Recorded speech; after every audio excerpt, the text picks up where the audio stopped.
welcome. Good morning all DMIT students. तो histopathology के अंदर आज का लेक्चर आपका टॉपिक है today's lecture on haematoxylin and eosin stain. आज का लेक्चर किस चीज पे कि हेमेटोक्सिलिन एंड इयोसिन स्टेनिंग पे है। तो अपन डिस्कस करेंगे कि एचएनडी है क्या, यानी नेचुरल डाई है, किस तरीके से उसका प्रोसीजर है, कैसे उसको काम में लेते हैं। नेक्स्ट आज का लेक्चर शुरू करने से पहले क्या है, एक बार पीछे का लेक्चर रिवाइज कर लेते हैं। तो किसके ऊपर था कि जनरल इंट्रोडक्शन ऑफ स्टेनिंग, यानी स्टेनिंग का क्या था, जनरल इंट्रोडक्शन की। पोस्ट स्टेनिंग प्रोसीजर क्या है, प्री स्टेनिंग प्रोसीजर क्या है, उनको रिवाइज कर लेते हैं एक बार।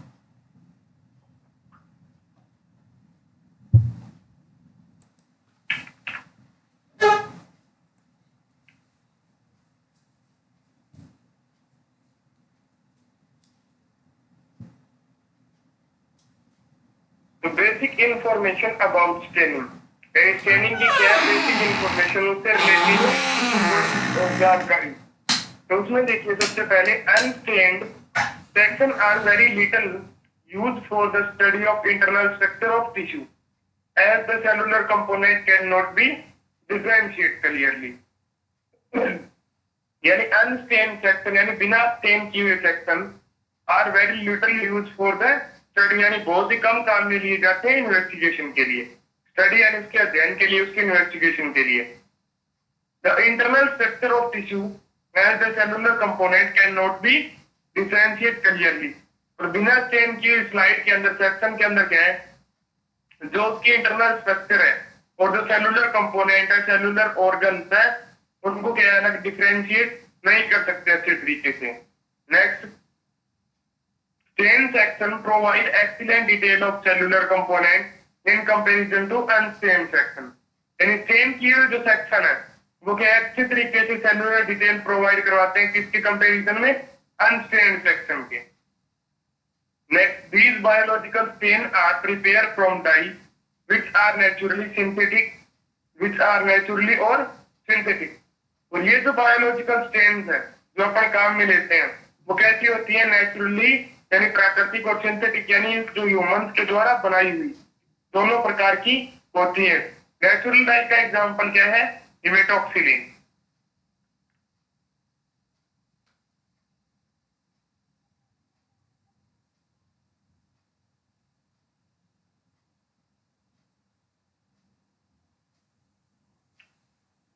Next, the use of staining, this is like Copeland jar 5 to 10 slides with lead over small jar for staining single slides for holes with forceps in common in small layers।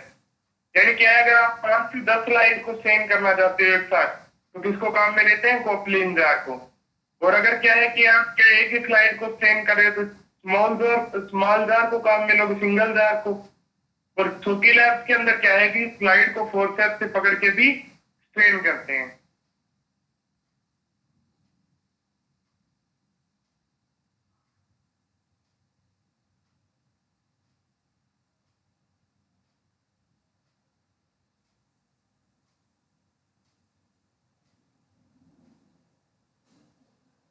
Next, preparation of staining, यानी staining के लिए तैयार करना इस चीज को। तो first to the staining procedure, wax paraffin wax must be removed from the section on the slide. Very few techniques do not require removal of paraffin wax. यानी फर्स्ट टू सबसे पहले क्या है, जो स्टेनिंग प्रोसीजर है यानी जिसके अंदर क्या है, पैराफिन वैक्स को क्या करते हैं, must be remove from the section. यानी स्टेनिंग का प्रोसीजर स्टार्ट करने से पहले सबसे पहले उसके अंदर से पैराफिन वैक्स को क्या कर देते हैं, रिमूव कर देते हैं सेक्शन के अंदर से। तो क्या करते हैं, और very few technique do not require removal of paraffin wax. और कुछ ही टेक्निक ऐसी होती हैं जिसके अंदर क्या पैराफिन वैक्स का रिमूव करना, हटाना जरूरी नहीं होता, बाकी मोस्टली क्या है उसको रिमूव करना पड़ता है। Next, removal of paraffin wax is most important because most of stain do not penetrate tissue well.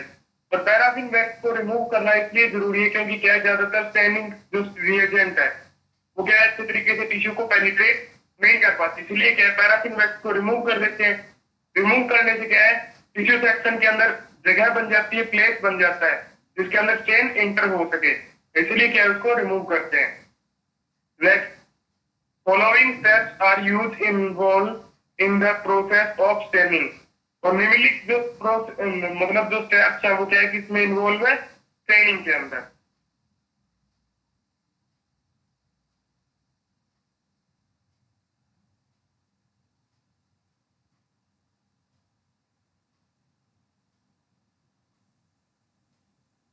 सबसे पहले देखिए pre staining procedure. Pre staining procedure में क्या है, सबसे पहले ड्राइंग यानी कि चीज को सुखाना।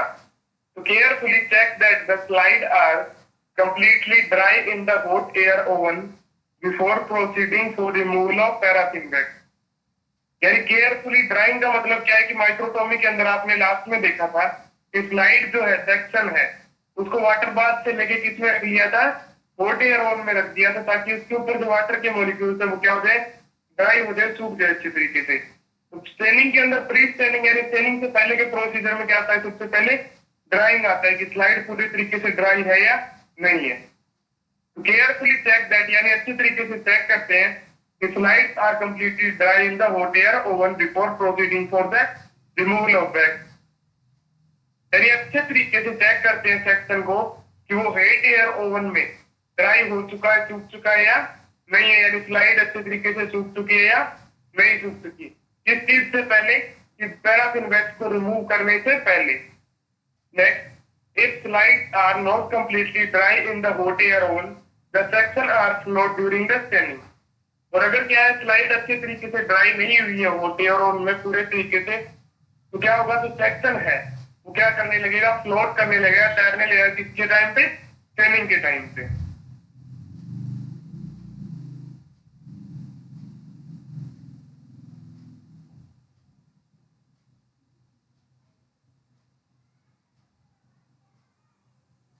नेक्स्ट है डी पैराफिनिंग, यानी पैराफिन वैक्स का रिमूव करना।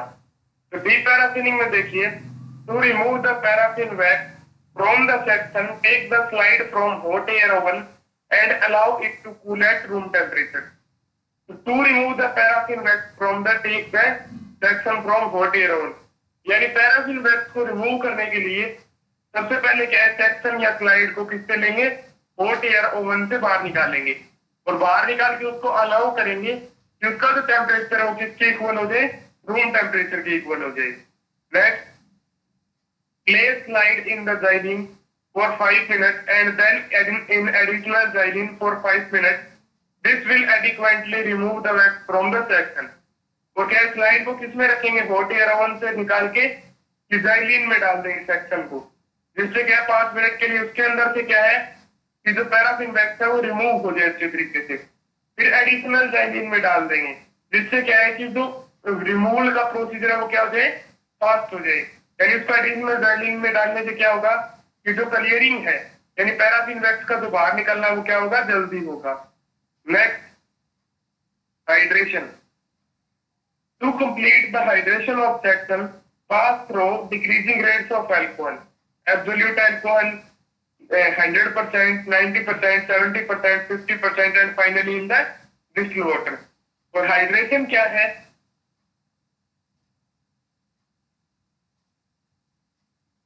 डिहाइड्रेशन के रिवर्स स्टेप है। और अपन ने क्या टिश्यू प्रोसेसिंग के अंदर सबसे पहला जो स्टेप था वो क्या किया था, डिहाइड्रेशन, यानी टिश्यू के अंदर से वाटर के मॉलिक्यूल रिमूव कर दिए थे वैक्स को इंटर करवाने के लिए।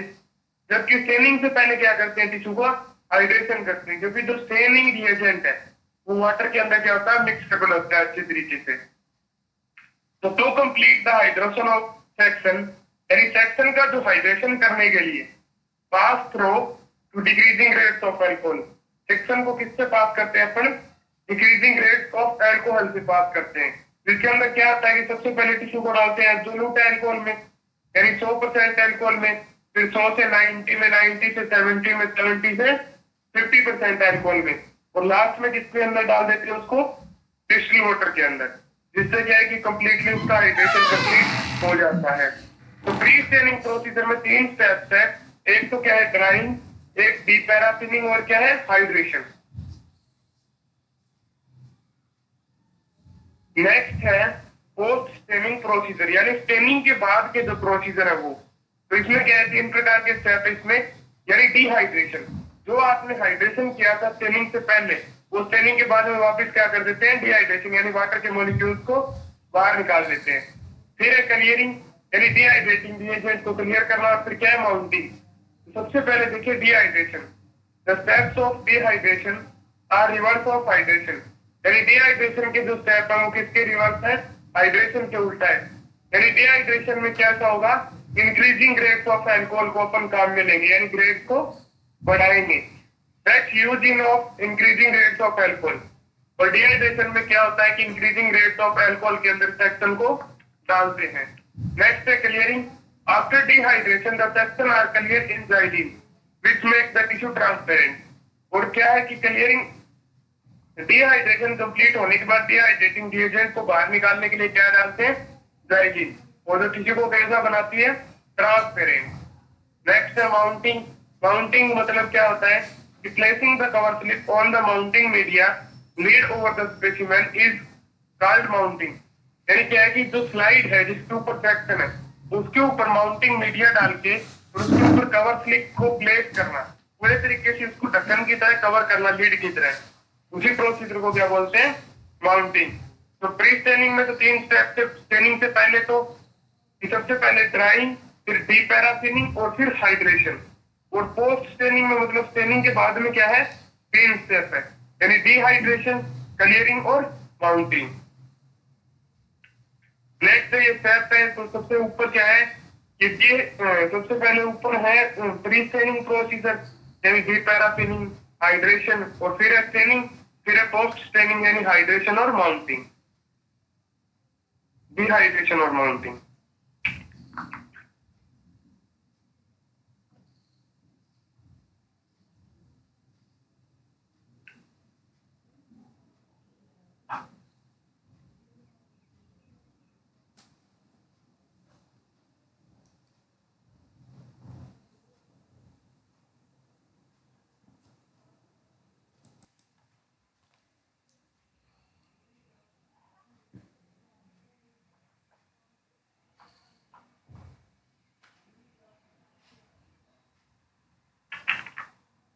नेक्स्ट देखिए हिमेटॉक्सिलिन एंड इओसिन आज के लेक्चर में। ये क्या है, स्टेनिंग है, जो हिस्टोपैथोलॉजी के अंदर काम में लेते हैं। सबसे पहले देखिए haematoxylin is a natural dye which excreted from the heartwood of central America. यानी हिमेटॉक्सिलिन क्या है, एक नेचुरल डाई है जो कहां से एक्सक्रीट होती है, प्राप्त होती है अपने को, हार्टवुड ऑफ सेंट्रल अमेरिका से प्राप्त होती है। Next, name of the tree is haematoxylum कैम्पेचिनियम।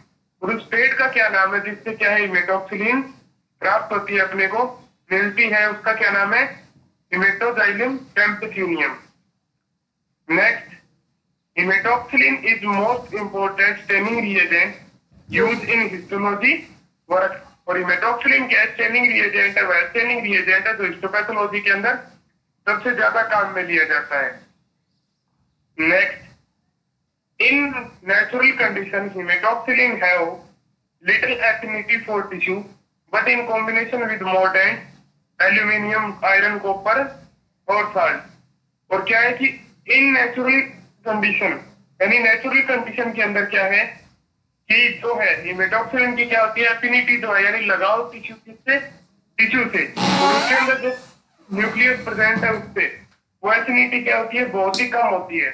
तो कॉम्बिनेशन यानी मोर्टाइट्स के कॉम्बिनेशन में एल्यूमिनियम, आयरन और कॉपर, मैग्नीशियम साल्ट के कॉम्बिनेशन में हिमेटॉक्सिलिन क्या है, कच्ची न्यूक्लियस चेन है। तो शुरू से देखिए कि क्या है, haematoxylin is a natural dye which excrete from central wood of America. यानी कि हिमेटॉक्सिलिन क्या है, नेचुरल डाई है यानी प्राकृतिक डाई है, ठीक है। तो किससे प्राप्त होती है, अपने को हार्टवुड ऑफ सेंट्रल अमेरिका से प्राप्त होती है। और उस पेड़ का क्या नाम है, name of the tree is haematoxylum campechianum. उस पेड़ का क्या नाम है, haematoxylum campechianum. Next, haematoxylin is most important staining reagent use in histology work. और हिमेटॉक्सिलिन को क्या है, अपन सबसे ज्यादा काम में लेते हैं किस पेज के अंदर, स्टेनिंग रिएजेंट के अंदर, यानी स्टेनिंग के अंदर या हिस्टोपैथोलॉजी के अंदर। नेक्स्ट देखिए, in natural condition haematoxylin have little affinity for tissue. और प्राकृतिक कंडीशन में क्या है कि हिमेटॉक्सिलिन का क्या लगाव जो है टिश्यू से वो क्या है, बहुत ही कम होता है। But in combination with mordant aluminium, iron, copper, magnesium, और क्या है, जब इमिडॉक्सिलिन मोर्डेंट के साथ अपन काम में लेंगे, वो क्या है, पावरफुल न्यूक्लियर चेन है या न्यूक्लियर चेन है।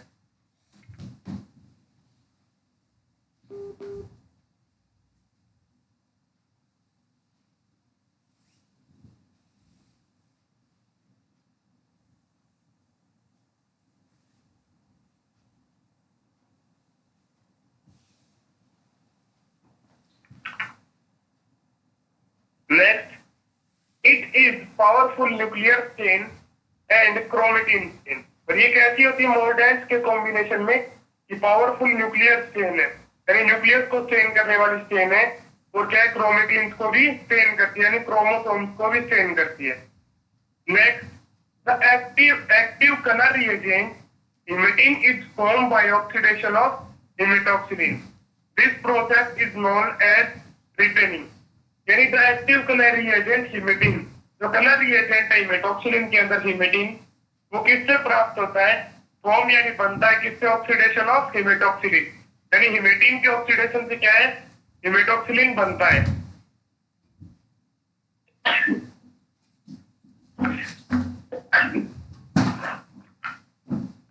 This process is known as ripening. और जो हेमेटिन कलर रिएजेंट को बनाने का जो प्रोसीजर है, यानी ऑक्सीडेशन का जो प्रोसीजर है, उसको क्या बोलते हैं अपन, रिपेनिंग बोलते हैं।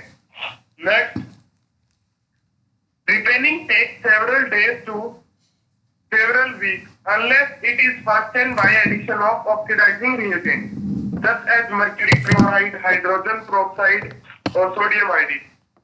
और जो रिपेनिंग प्रोसीजर है वो क्या है, several days to several weeks, यानी कुछ दिन से कुछ महीने तक ले सकता है।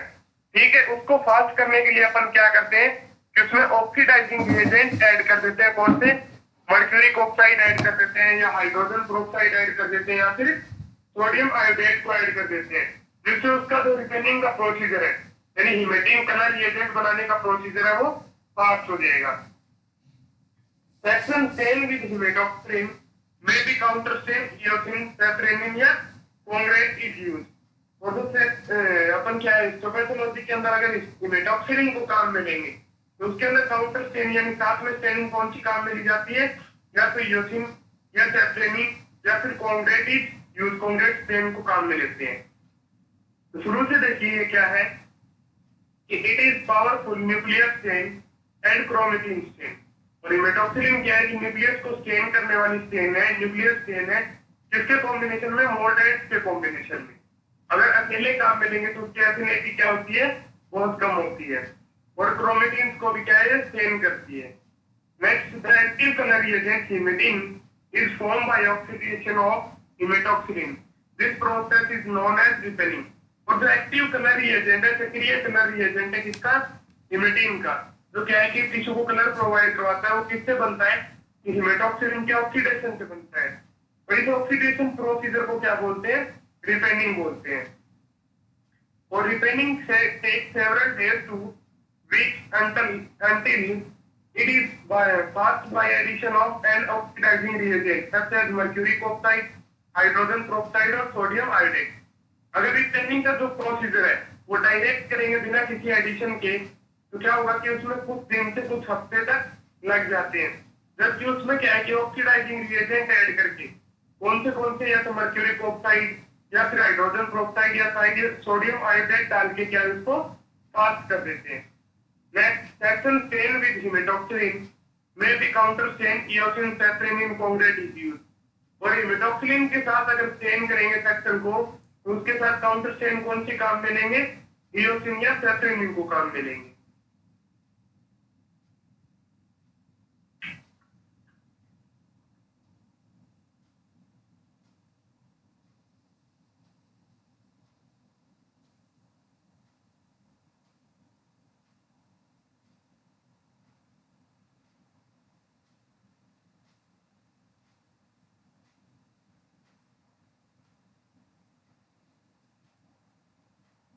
नेक्स्ट देखिए मेथड ऑफ स्टेनिंग, यानी स्टेनिंग के मेथड क्या क्या है। सबसे पहले तो प्रोग्रेस, यानी कि चीज के आगे प्रोग्रेस करना अच्छे तरीके से। So the methoxylin contains an excessive mordant. Thus, this is increased selectivity for nuclei. After staining, the slides are washed in tap water and counter stain. Progressing में क्या है कि मेटॉक्सिलिन को किसके साथ काम में लोगे?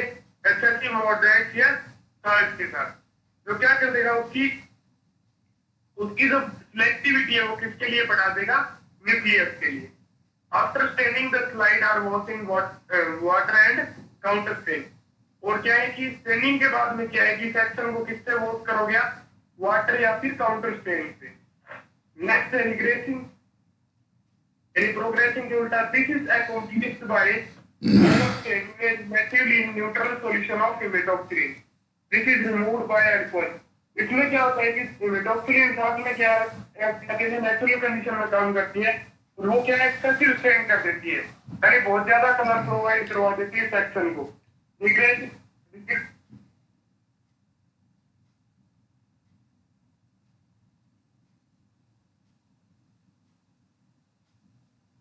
रिग्रेसिंग में क्या है कि इसको रिमूव करना पड़ता है, किसको? मेटॉक्सिलिन को। किसकी हेल्प से? अल्कोहल की हेल्प से। तो मेथड्स में दो प्रकार के मेथड है, एक तो प्रोग्रेसिंग, एक रिग्रेसिंग। प्रोग्रेसिंग क्या है कि the haematoxylin contain an excessive mordant, this is increase selectivity for nucleus. यानी मेटॉक्सिलिन के अंदर क्या होता है? प्रोग्रेसिंग मेथड में क्या होता है कि वो मॉर्टेंट या साल्ट के कॉम्बिनेशन में काम करती है, जो क्या है उसके न्यूक्लियस के लिए सिलेक्टिविटी को बढ़ा देती है। और स्टेनिंग के बाद में क्या है उसको वॉश कर लेते हैं वाटर या किसी काउंटर स्टेन से। रिग्रेसिंग में क्या है कि वो कॉम्प्लेक्स यानी क्या है ज्यादा रिलेटिवली नेचुरल स्टेन के साथ काम में लेते हैं, वो ज्यादा स्टेनिंग प्रोवाइड करा देता है, कलर प्रोवाइड करवा देती है मेटॉक्सिलिन, जिसको रिमूव करते हैं किसकी हेल्प से? अल्कोहल की हेल्प से।